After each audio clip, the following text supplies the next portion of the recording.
sacrament of the Eucharist is called Holy Communion precisely because by placing us in intimate communion with the sacrifice of Christ, we are placed in intimate communion with Him and through Him with each other.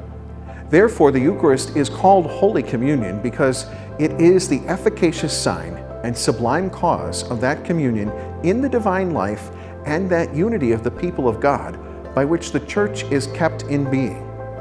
How can we understand this? The Gospel of John recounts that when Jesus died on the cross, blood and water flowed out. This is from John chapter 19, symbolic of baptism and the Eucharist.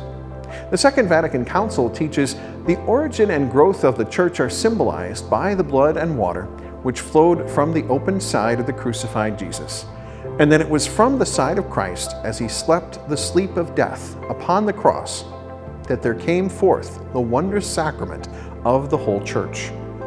In this image from the Gospel of John, we see that the Church, the bride of the Lamb, is born from the sacrificial love of Christ in His self-offering on the cross. The Eucharist represents this one sacrifice so that we are placed in communion with it and with the divine love from which it flows forth. We are placed in communion with each other through this love which is given to us. That is why we can say the Eucharist makes the Church. In today's first reading from the book of the prophet Daniel, Azariah proclaims a beautiful prayer to the Lord, which eloquently reminds us that there is nothing that we can do to add to the greatness of God.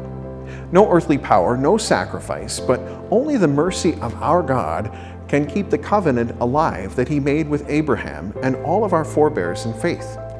The sacraments that flow from Christ's sacrifice on the cross are what allow the Church to experience God's mercy in so many forms.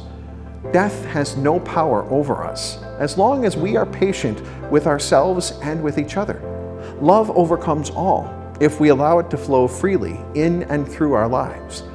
The sacrifice we make in the Eucharist is the beginning and the ending, the Alpha and the Omega of that love.